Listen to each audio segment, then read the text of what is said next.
Today I'm breaking down the 3 biggest mistakes that I see artists make when they record their own songs, and I'm going to show you exactly how to fix them. Now you might have a good idea for a song, but how do you actually go about recording it so that your listeners will get it stuck in their head immediately and want to listen to this thing over and over again? This is an art that the biggest artists have perfected. Now over the years I've worked on thousands of songs, and let me tell you, every single song that blew up or I had immediately stuck in my head avoided these 3 things, especially number 3. So if you're making any of these mistakes, I'm going to show you exactly how to fix them today. Let's get into it. Mistake number 1 is having no vocal production strategy. Look, if you're just recording one single vocal track and expecting it to sound huge and full, you're just making things way harder on yourself. 90% of songs that I get sent to me for mixing either don't do any sort of vocal production whatsoever, or they just throw in random vocal parts and hope that this will sound good when they get to the mix. A lot of times I'll have an artist send me like 3 or 4 different takes for the verse, but when we get to the chorus, there's literally only one vocal take or maybe one background vocal, and hoping that that's gonna make things sound big or full. Or even worse, the artist will just duplicate the exact same track from their lead vocal and hope that this is gonna make it sound big or give it that doubled vocal sound. All you're doing when you're duplicating a vocal track without actually re-recording it is you're just making that vocal sound 3 dB louder. Let me show you exactly what I mean. Girl, you know what you're doing with the pics you putting up. Thinking by your lips, your hips, that's what you call us. To you it's just a picture, but they quick to hit you. Adding vocal production and adding extra layers to your vocals is how we get that big, polished sound that you're looking for if you're trying to get a big sound for your chorus, or you're just trying to add some extra energy to the verses. So let me show you exactly how you fix this problem if you're not doing any vocal production yourself. For choruses, I always like to have one solid lead vocal. And after you've got that lead vocal part, I always record at least 2 identical doubles of that lead vocal. This gives you the most amount of flexibility if you want to have that doubled vocal sound or to just give it a really wide and thick full sound. Girl, you know what you're doing with the pics you putting up. Thinking by your lips, your hips, that's what you call us. To you it's just a picture, but they quick to hit you up. Thirst trapping with them, but with me you falling in love.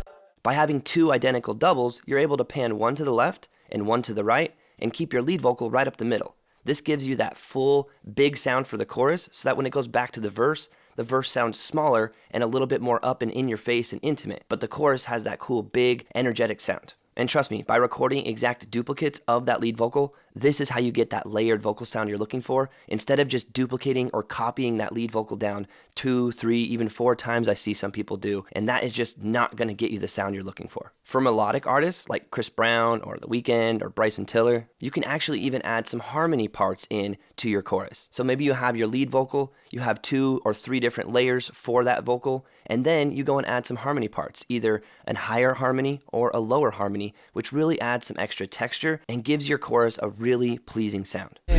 Girl, you know what you're doing with the pics you putting up. Just make sure for every harmony part you get 2 takes and get them as close to identical as you can. This way you have the flexibility again to pan one to the left and one to the right, because background vocals are generally going to be panned stereo, and you don't want them just mono right up the middle. By recording 2 layers of the same vocal part, that's how you get that natural chorusing effect where it sounds very angelic and actually adds that cool harmonic tone to your vocals. Never been jealous, baby, don't keep a secret. Show a little more that ass.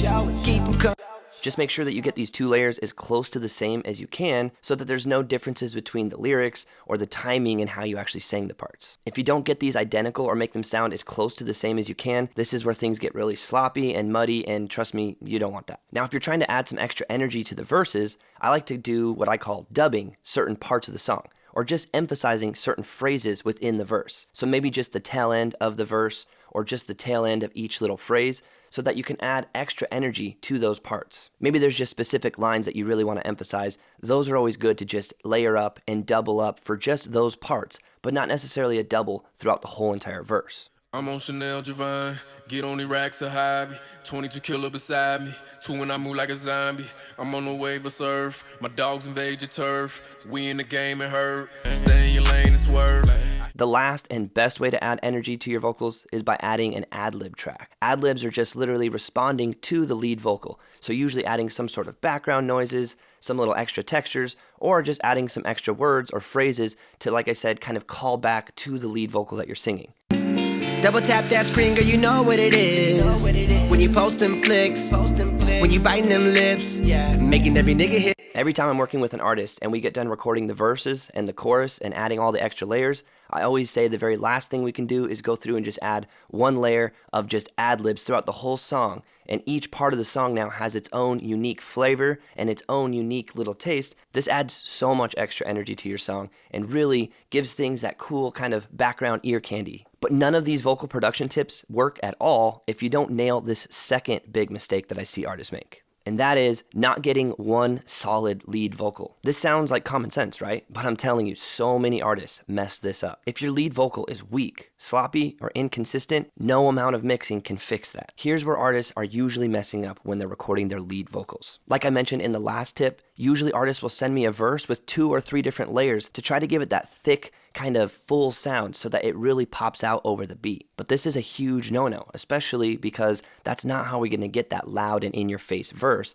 If anything, it's just going to make things sound sloppy or make you sound kind of like a late 90s, early 2000s kind of rapper, kind of like Eminem, or some of those rappers who have did that intentional layering of their verses to give it a weird kind of textured sound. As long as you nail one solid lead vocal, that's all you need to get a full polished sound when you're in the mix. Another huge mistake I see artists make is not editing their vocals at all, not removing extra breaths, background sounds, little clicks and pops, or especially not silencing their cell phones if they're recording off of their cell phone reading the lyrics. I can't tell you how many times I've had to quiet or mute out cell phones ringing in the background of vocal recordings, which is just like, what? How are you even having your phone on while you're recording? That just seems like such a no-brainer. But trust me, if you haven't properly edited your lead vocal, this can do so much for your vocals for giving it that clean and polished sound. Another huge mistake is just recording too loud or way too quiet. But if you record too loud and you start clipping the microphone, well, then you're never going to be able to fix that clipping when you're in the mix. So make sure you're really nailing your levels when you're recording your vocals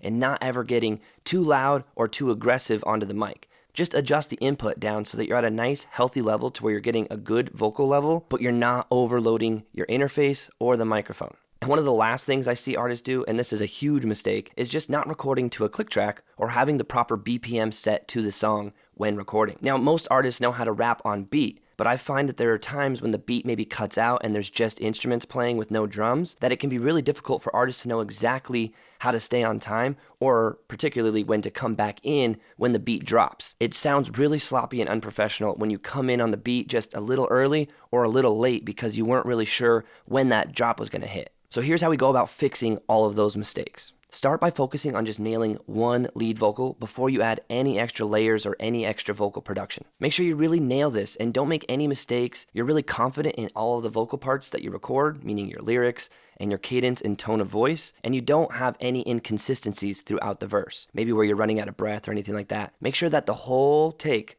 all the way through from verses to chorus, is just one really clean lead vocal. This should sound really good all by itself. If it doesn't and you're not fully happy with it, don't just try to start layering things up now and hope that that's going to fix things. Make sure to really get a clean lead vocal. This is like a tattoo. Once it's recorded and you have it in the song, well, now it's going to be there forever. And this is how people are going to hear your song for the rest of time. So make sure you really take your time and get the right performance that you want everyone to hear time and time again. Make sure you're tracking at the right volume. One of the biggest reasons I think artists will clip their vocals is because the beat is too loud in their headphones, and so they're trying to rap loud enough so that they can hear their vocals over the beat.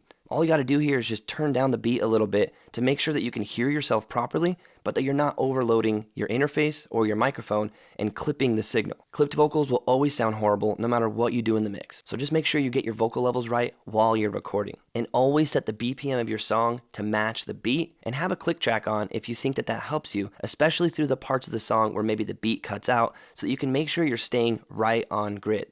Jumping the muscle cool, try and pull up on a crew. Motherfucker catch a bullet, if that means it's me or you. Do what it takes to make it. Came from the dark basement, got on some bars raised, hop in the Dodge race. After you're done recording, you can just mute the click track. But now when you go back and listen to your performance, you'll be so much happier knowing that, wow, I was perfectly on time and it really just hits good. If a song is perfectly on time and perfectly in tune, I promise you, it's going to sound amazing even without any mixing whatsoever. There are a ton of websites now where you can easily just drop the beat in and it'll tell you the exact BPM, or you can just go inside of your DAW and actually just figure it out yourself if you know how to do that but make sure you set the BPM of your song every time before you start recording. This is not only going to help you stay on time while recording, but also when you start mixing and start adding delays, this will make sure that the delays are perfectly on time as well. Now, if you got these first two issues fixed and locked in, then you may be falling into this next issue, which is a huge problem that makes people not even want to finish listening to your song. And that is not properly arranging your songs. Arrangement in your songs is everything. It's not just about nailing the bars and the melodies. It's also about the pacing and the structure of the full song. So many artists, when they start recording, don't really know whether they should start with the chorus or the verse. They don't know how long the song should be. Maybe they drag out their choruses way too long and have them repeat too many times. Or even worse, they drag out their verses to be way longer than 16 bars to where it just gets monotonous and way too much to listen to. If your hook repeats more than 2 times, it better be one of the catchiest hooks that you've ever heard. And you better not have it be the exact same thing just over and over and over again. Otherwise, it's going to get very monotonous and hard to listen to. And when it comes to the verses, like I said, less is more. So 16 bars is usually the length that we go for with a verse, but a nice 8-bar verse or even like a 12-bar verse sometimes can work well, depending if you have a pre-chorus or depending how long your chorus is. If you're going longer than 16 bars or you're wanting to have like 3 or 4 verses in a song, well then you better be someone like Tupac or Kendrick Lamar. Otherwise, you're just going to bore people and they're just going to get sick of listening to these verses go on and on and on. And this is just a huge issue of artists trying to stuff too much things into one song. Less is always more. Trying to keep things nice and condensed and to the point where people want to re-listen to your song, that's the sweet spot. No one wants to sit through 3 16-bar verses with 4 8-bar hooks that just repeat over and over again and just gets to the point where you're like, okay, I've heard this song now, feels like 6 times, and we're just halfway through the dang song. So here's how you should go about fixing this problem if you don't know what you're doing when it comes to arranging your songs. Just trim the fat. You can always cut things out and make the song shorter. Sometimes the beat that you download may have 3 slots for a verse, or maybe it's just too long in general, but feel free to cut it down and make it fit your song specifically. As long as you followed step 2 and set the BPM of the song right on grid, it's very easy to chop out parts of the song and rearrange parts to fit your song. Keep your hooks nice and short and sweet and go for the most level of catchiness that you can. If your hooks are fire, well then have them nice and short and repeatable to where people want to keep re-listening to the song just to hear that hook again. I think the sweet spot is usually having one hook at the beginning, a verse, and then a hook at the end. Or if you have 2 verses, usually starting with the verse, hook, hook. This way you don't have more than 2 choruses throughout the whole song. If you do have 3 choruses, you can have a chorus in the very beginning of the song, then maybe after the first verse, maybe again at the very end of the song. But again, this is only if you feel like the chorus is so good that it's worth hearing 3 times. You also want your song to start strong. So if it takes too long to get into the most interesting part of the song, well, maybe try rearranging things and maybe move the chorus to the beginning of the song so that it can get people hooked and get them really into that vibe right away. If your song has like some 8 to 12 bar intro and then a huge 16 bar verse that really is building up to that first chorus, and it takes like a minute long to even get to that first really catchy part of the song, maybe you should go back to the drawing board and start to rearrange things or think about rewriting certain parts to include a bit more interest earlier in the song. It seems like common sense to start with the verse first, but oftentimes it's better to start with the chorus if that's going to really set the tone of the song right off the jump. You want to make your listeners want more. So the goal is to have them listen to the song and have it end before they ever even realized that they were loving it so much, and have them be like, what, it's over? Oh man, I got to start that thing over, right? That is the goal when we're making songs, is to make people fall in love with them, have it get stuck in their head and know the words well enough that on the second listen through, they're already singing the words of the chorus and they're starting to learn the parts of your verse. Nothing feels better than being on stage and having the whole crowd singing every word of your song. The way that this happens is by having a properly arranged song with parts that are actually catchy enough that they don't just get monotonous and overdone. Just think about some of your favorite songs. They don't feel too long, do they? No, they feel addictive, like you want to keep listening to them. This is because they're arranged properly and recorded with the right amount of vocal production, and they have the perfect takes all selected when they recorded their lead vocals. By properly arranging your songs though, this is how you're going to turn your listeners into fans where they just get obsessed with your music and hopefully want to share the songs with some of their friends, thus putting you on even more of a fan base. Now, the biggest problem behind all of these mistakes is one major thing, and that is just being unorganized. If your vocals aren't planned, your takes aren't clean, and your song structure is messy, then you're just making things way harder on yourself when you get to the mix. fix. So as long as you understand this, let me give you 3 reasons now why you still may not be able to fix these problems, even though I just gave you the solutions to all of them. And this is so that you can avoid